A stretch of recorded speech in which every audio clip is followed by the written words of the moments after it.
Hey guys, Aaron Farmer here with my sugar-free journey. It's time for Weight Loss Wednesday. I had something a little bit different um, planned for this video today, so this video is going to maybe a little longer than normal. Just bear with me. So in terms of Weight Loss Wednesday, I am at 236.7. I want to say, I forget. I should have looked at this before I started, but I think 236.7, which means I am 160. What is that? 3.3 pounds down. Like I said, I should have done the math, but I'm over 160 pounds lighter now than I used to be, which is good. All good news. So I am recording this video the day after the presidential election. President Trump has won. He is going to be our next president. So I wanted just to talk about that for a minute and what that means to me personally, how I voted and why I voted that way.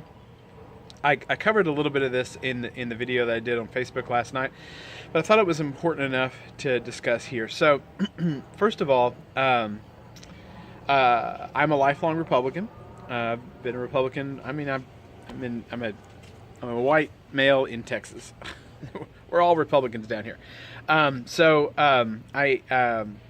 There was very little chance of me not voting for Donald Trump. For no other reason than he was a Republican. But as this election bore on, I began to really understand what he was about and began to find myself agreeing with more and more of his positions. Because in the very beginning, I didn't agree with a lot of what he was saying. But I want to tell you what tipped me over, what really pushed me over the edge to really solidify my vote for Donald Trump. It was 2 months ago.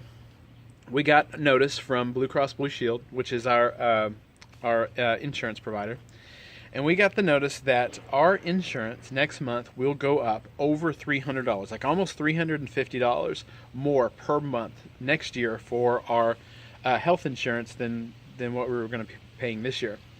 I can 100% not afford an extra $350 a month for health insurance. I mean, we had the most basic plan that basically really didn't give us any benefit. It was just something that we could do to meet the minimum requirements of the federal laws, and have something so I wouldn't have to pay the fee, pay the penalty on our income tax. I can't afford that. I don't know what the fee is going to be, but I can guarantee you it's going to be less than whatever $350 a month for 12 months is going to be. It's, that is a huge jump in my insurance premiums. It became very apparent to Diane and I, my wife, it became very apparent that we were going to be in a position where if Donald Trump didn't win, we were either going to go bankrupt trying to keep our health insurance, or we were going to have to drop our health insurance and not, be in violation of federal law and have to pay a penalty. Now, there's no guarantee that we don't know what Donald Trump's going to do. He has promised to repeal Obamacare, and I hope that he does. I seriously hope that he does. For no other reason than I can't afford it. I cannot afford Obamacare. I can't afford, the minimum that you have to have in order to not have to pay the penalty on my income tax. I can't do it. And so I get up this morning and I'm reading all of these articles about how everyone who voted for Donald Trump is a bigot. They are uneducated, that they didn't understand what they were doing. They were being led by their passions, and they were being led. I mean, I've read a lot of it. In fact, I just watched a video by Tom Scott, who I like his videos. I mean, I watch his video. Every time he puts one up, I like what he does on YouTube. If you don't know who he is, it's not that big a deal, but he does really informative, entertaining videos.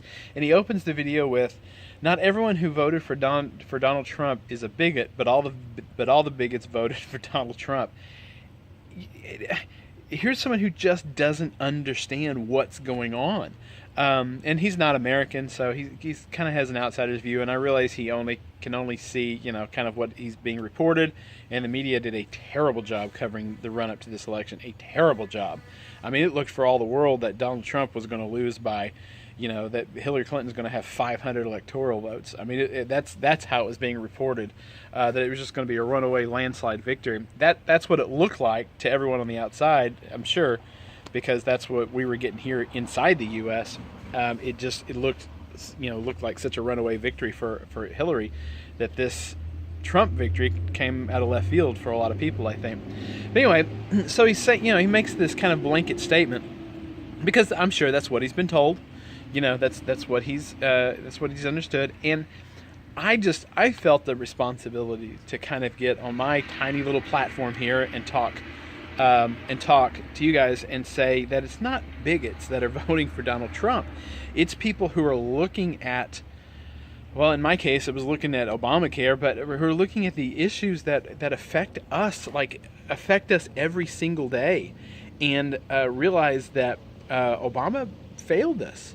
That the Democrats' policies of the last 8 years, I've never had a president reach into my pocket and try to take my money from me with such force. Now I know there's taxes and I pay my taxes and all that good stuff, but usually they're a reasonable amount. At least I can justify. I cannot justify this huge charge that I'm going to have to pay starting next year for health insurance. I mean, this is President Obama's policies reaching into my pocket and taking my money from me, and I really feel like I have to almost choose between risking bankruptcy and not having any money to pay any of my other bills besides my health insurance, or just dropping it and paying the fee and just hoping for whatever's best. And it's crazy to be in this situation. So it's not bigots that are voting for Donald Trump. It's people who are fed up, who are frustrated, who look at what the federal government has done over these last 8 years and realize that they were not in our best interest. I'm sure they were in somebody's best interest. I guess they're in the best interest of the insurance companies, because it looks like they're getting all kinds of money, but they weren't in my best interest. And so for people to say, that it was just bigots or just the uneducated, the stupid that are voting for Trump, no, it was people who were looking at the world around us and the world that we live in and realizing that we needed a change. And, I don't trust the government. I was 400 pounds because I listened to what the government said. I followed the government food pyramid. I ate a lot of heart-healthy grains. I cut out my saturated fat, and it did nothing but pack on the pounds for me. It wasn't until I realized the government had no idea what they were talking about, until I started ignoring my doctor's advice, until I cut out the carbs, cut out the sugar, and started upping my saturated fat food, the saturated fat in my food, that I started to get a handle on my health. That was the government's terrible advice, trying to kill me, trying to put me in the grave with their horrible, terrible advice. And so the idea that we need more government, that we need bigger government. I mean, government's done a lot of good. I mean, I understand that. I'm living on a paved road right now, so I have freedom of speech that's been protected by the military. So they've done a lot of good, but you know what? They've done a lot of bad. And I think the best government is a government whose authority and power is checked, and it's a government that doesn't just run rampant over the rights of their people. So that's why I voted the way that I did. I'm happy with my vote. I'm happy with the outcome. I'm happy that the Republicans didn't just elect a new president, but we have the House, we have the Senate. We will probably get 2 or 3 more Supreme Court justices over the next 4 years, hopefully. And I think that that's a good thing. I think it'll be good for America, and I think it will be good for me personally. Hopefully it'll be good for my pocketbook. So that's it. That's my Weight Loss Wednesday. Things are going good, and I appreciate you watching. And it was kind of a rant, I know, but I wanted just to kind of say where I was and why I did that. And I wanted to make sure that you knew that there were other reasons than, hatred and bigotry to vote for Donald Trump. Which, if you watch any kind of media, that seems to be, that half of America is bigots and half of America is hates other people. It's not it. That's not it at all. There's other solutions. I mean, there's other reasons why we did what we did. Anyway, I appreciate you guys watching. This has been Aaron with My Sugar-Free Journey. If you could please do me a favor and subscribe to my channel, I would appreciate it, and give me a thumbs up. Thank you. Thank you very much. Bye-bye.